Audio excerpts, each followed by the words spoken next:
Welcome to everyone in VV education services. आज हम इस वीडियो में एमबीए थर्ड सेमेस्टर के इंडस्ट्रियल रिलेशन सब्जेक्ट की सेकंड यूनिट के लास्ट टॉपिक को डिस्क्राइब करने वाले हैं, जिसमें आज हम यहाँ पर पढ़ने वाले हैं legal framework of industrial relation. मतलब इंडस्ट्रियल रिलेशन का जो लीगल फ्रेमवर्क है उसको आज हम यहाँ पर डिस्क्राइब करने वाले हैं। फर्स्ट ऑफ ऑल हम जो इंडस्ट्रियल रिलेशन है उसको डिस्क्राइब करते हैं कि ये इंडस्ट्रियल रिलेशन क्या होता है। देखो, इंडस्ट्रियल रिलेशन पर मैंने इसी सब्जेक्ट की फर्स्ट यूनिट में बहुत अच्छे से आपको पढ़ाया है, लेकिन आज हम यहाँ पर शॉर्ट में देखते हैं कि इंडस्ट्रियल रिलेशन क्या होता है। देखो, इंडस्ट्रियल रिलेशन में एक ही कंपनी वर्क नहीं करती है। यहाँ पर एक कंपनी दूसरी कंपनियों के साथ में डील करके या कनेक्ट होकर के काम करती है, और जब वो आपस में मिलकर के काम करते हैं तो उनके बीच जो रिलेशन है उसी को इंडस्ट्रियल रिलेशन कहा जाता है। अब मैंने इसका एग्जाम्पल वहाँ आपको पहले वीडियो में भी बताया था, आज यहाँ शॉर्ट में बता रही हूँ। जैसे एक शूज़ बनाने की कंपनी है, तो शूज़ बनाने की कंपनी ने शूज़ बनाया, लेकिन यहाँ पर अब उसकी पैकेजिंग, उसका एडवर्टाइजमेंट करने के लिए दूसरी कंपनियों के साथ में शूज़ बनाने वाली कंपनी अपने मतलब डील करती है। तो जब वो आपस में मिलकर के वर्क करेगी या जो भी उनके बीच रिलेशन रहता है उसी को यहाँ पर इंडस्ट्रियल रिलेशन कहा गया है।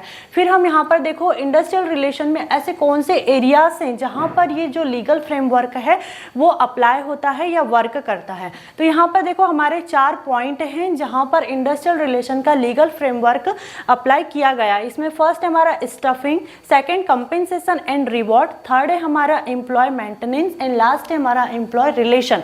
जिसमें हम यहाँ पर फर्स्ट ऑफ ऑल जो हमारा स्टफिंग है उसको डिस्क्राइब करेंगे। सबसे पहले तो हम ये देखते हैं कि स्टफिंग होता क्या है। देखो, स्टफिंग किसी भी ऑर्गेनाइजेशन में जब कोई पोस्ट या जॉब खाली रहती है तो उसको फुलफिल करने के लिए जो भी एप्रोप्रिएट स्किल, एबिलिटी, नॉलेज या एक्सपीरियंस्ड उसके लिए पीपल चाहिए, तो ऐसे ही पीपल से मिल करके स्टाफ बनता है। अब देखो, कुछ इस एक्ट में मतलब इसके अंदर कुछ एक्ट दिए हुए हैं जिसके थ्रू हम यहाँ पर जो इंडस्ट्रियल रिलेशन के लीगल फ्रेमवर्क को डिस्क्राइब करेंगे। तो इसमें फर्स्ट हमारा एक्ट है द चाइल्ड लेबर एक्ट 1986 का। तो देखो, यहाँ पर जो चाइल्ड लेबर एक्ट है तो यहाँ पर कुछ स्पेशल ऑक्यूपेशन होते हैं जहाँ चाइल्ड लेबर को एम्प्लॉयमेंट देने के लिए प्रोविजन किया गया है। अब देखो, child means a person who has not completed 14 years of age, मतलब जिसने 14 साल की एज कंप्लीट नहीं किया है उसको चाइल्ड में काउंट किया जाता है यहाँ पर। और देखो, जो चाइल्ड लेबर है ना, चाइल्ड लेबर का जो वर्किंग हावर रहता है, वर्किंग हावर इनका 6 हावर ही रहता है। इससे ज़्यादा आप जो चाइल्ड लेबर है उससे वर्क नहीं करवा सकते हो। अब यहाँ पर में जो 6 आवर उनका वर्किंग आवर है, इस 6 आवर में वो 3 आवर काम करते हैं और 3 आवर उनका रेस्ट रहता है। मतलब 1 आवर पहले काम करेंगे, फिर रेस्ट करेंगे, फिर काम करते, फिर रेस्ट करते हैं। ऐसे टोटल मिला करके उनका वर्किंग आवर 6 आवर रहता है। एंड सेकेंड चीज़ ये कि आप यहाँ पर जो चाइल्ड लेबर है, चाइल्ड लेबर को मॉर्निंग 8 बजे से पहले और इवनिंग में 7 बजे के बाद में आप वर्क पर नहीं लगा सकते हो या अपने वर्क पर नहीं रख सकते हो। तो ये था हमारा चाइल्ड लेबर एक्ट 1986। उसके बाद में यहाँ पर सेकंड एक्ट हमारा एम्प्लॉयमेंट एक्सचेंज एक्ट 1959। देखो, यहाँ पर एक्ट के नाम से ही समझ में आ रहा है कि जो एम्प्लॉयमेंट है उसका एक्सचेंज होता होगा। अब यहाँ पर देखो, इस एक्ट के थ्रू जो एम्प्लॉयमेंट इंस्टीट्यूशन है वहाँ पर जो भी वैकेंसीज रहती है उनकी इंफॉर्मेशन देना होता है। ऑल स्टेट में जो प्राइवेट और पब्लिक सेक्टर के एम्प्लॉयर हैं उनको अपने यहाँ जो भी वैकेंसीज रहती है उसकी इंफॉर्मेशन एम्प्लॉयमेंट ऑफिस में देना होता है। या कुछ स्पेशल ऑक्यूपेशन भी हैं जहां पर ये एक्ट अप्लाई नहीं होता है। फॉर एग्जांपल, एग्रीकल्चर से रिलेटेड जो जॉब होती है वहां पर ये एक्ट अप्लाई नहीं होता है। फिर डोमेस्टिक वर्क से रिलेटेड या फिर जॉब लेस देन 3 मंथ, मतलब जो जॉब 3 महीने से कम की है, ऐसी जॉब में भी हम एम्प्लॉयमेंट एक्सचेंज एक्ट को अप्लाई नहीं कर सकते हैं। और जैसे यहाँ पर अगर मान लो कि कोई एम्प्लॉयर किसी कारण से वैकेंसीज की इंफॉर्मेशन देना, एम्प्लॉयमेंट ऑफिस में इंफॉर्मेशन देना भूल जाता है या चूक जाता है तो उस पर फाइन लगेगा। या अगर कोई एम्प्लॉयर अपने यहाँ वैकेंसीज की इंफॉर्मेशन देने से मना करता है या फैल्स इंफॉर्मेशन देता है तो ऐसी कंडीशन में भी एम्प्लॉयर पर फाइन लग सकता है इस एक्ट के थ्रू। फिर हमारा थर्ड यहाँ पर एक्ट है कॉन्ट्रैक्ट लेबर एक्ट 1970। तो देखो यहाँ पर जो कॉन्ट्रैक्ट लेबर है इसको डिफाइंड किया गया है। यहाँ पर जो कॉन्ट्रैक्टर है, कॉन्ट्रैक्टर अपनी लेबर को यहाँ पर कुछ फैसिलिटी प्रोवाइड करवाता है इस एक्ट के थ्रू। फॉर एग्जांपल जैसे उसको drinking water, rest room, canteen, toilet, first aid या फिर हाउसिंग अलायंस, फिर पार्किंग एरिया, इस टाइप की चीज़ें कॉन्ट्रैक्टर अपने लेबर को यहाँ पर प्रोवाइड करवाने का प्रोविज़न किया गया है। ये था हमारा स्टफिंग। उसके बाद में हमारा सेकंड टॉपिक है सेकंड पॉइंट है हमारा कंपेंसेशन एंड रिवॉर्ड।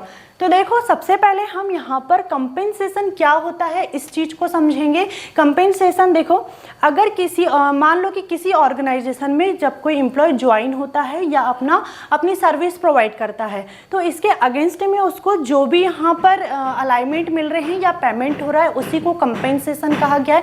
अब कंपेंसेशन में इंक्लूड है जैसे बोनस है या फिर जैसे कहना चाहिए कि इंसेंटिव आते हैं, सैलरी या वेजेस है, फ्री किड्स एजुकेशन है, फ्री मेडिकल फैसिलिटी है, रिटायरमेंट बेनिफिट्स है, ये सारी चीज़ें आता है कंपेंसेशन में। अब ये कंपेंसेशन हो गया। अब हम देखते हैं कि रिवॉर्ड क्या होता है। देखो reward something beneficial gift for you, मतलब आप जब किसी ऑर्गेनाइजेशन में बहुत अच्छा परफॉर्म करते हैं अपने वर्क में, तो आपको यहाँ पर ये प्राइज़ के रूप में या फिर कैश के रूप में मिल सकता है, मॉनिटरी और नॉन मॉनिटरी के रूप में मिल सकता है। फॉर एग्जाम्पल ये जैसे मान लो कि एक टाइम था जब जो 12th क्लास के बच्चे थे, स्कूल टाइम में जो 12th क्लास के बच्चे थे, टॉपर बच्चे, उन टॉपर बच्चों को शिवराज सिंह चौहान जी के द्वारा लैपटॉप या स्कूटी प्रोवाइड करवाई जा रही थी। तो ये क्या था, बच्चों को एक प्रकार से रिवॉर्ड दिया जा रहा था क्योंकि उनने अपनी एजुकेशनल फील्ड में बहुत अच्छा परफॉर्म किया था। तो ऐसे ही एक ऑर्गेनाइजेशन में भी होता है कि जब एम्प्लॉय ऑर्गेनाइजेशन में अपने वर्क में बहुत अच्छा परफॉर्म करता है तो उसको यहाँ पर ये मॉनिटरी या नॉन मॉनिटरी के रूप में प्रोवाइड करवाया जाता है। अब देखो ये जो कंपेंसेशन, रिवॉर्ड है, यहाँ वेजेस है, ये बोनस है, ये सारी चीज़ें ना आपको जब आप 4th सेमेस्टर में जाएंगे तो 4th सेमेस्टर में ये सारी चीज़ें आपको बहुत डिटेल में पढ़ने को मिलेगी क्योंकि आपका एक वहाँ पर कंपेंसेशन मैनेजमेंट सब्जेक्ट ही रहेगा। तो आज हमने यहाँ पर इसको शॉर्ट में समझा। अब उसके बाद हम देखते हैं कि इसमें कौन कौन से एक्ट दिए हुए हैं। तो इसमें फर्स्ट एक्ट जो हमारा दिया हुआ है द मिनिमम वेजेस एक्ट 1948। अब देखो यहाँ पर मिनिमम वेजेस, ये वेजेस क्या होता है। देखो वेजेस, जब कोई एम्प्लॉय किसी ऑर्गेनाइजेशन में अपनी सर्विस प्रोवाइड कर रहा है, एफर्ट लगा रहा है, तो उसके अगेंस्ट में उसको कुछ ना कुछ तो पेमेंट या फिर अलाइनमेंट प्रोवाइड होंगे ही, तो उसी चीज़ को यहाँ पर वेजेस कहा गया है।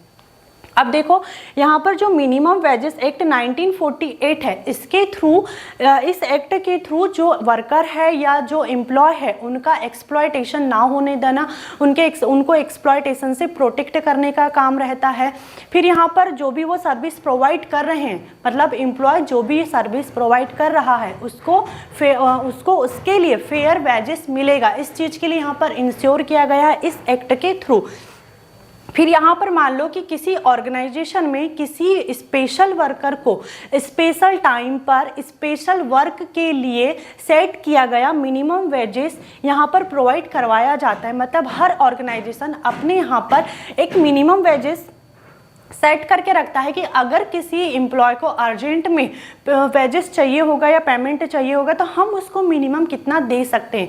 तो इस एक्ट के थ्रू यहाँ पर एक एम्प्लॉय को मिनिमम वेजेस प्रोवाइड करवाने की भी बात की गई है। फिर उसके बाद में हमारा सेकंड आता है the payment of wages act 1936।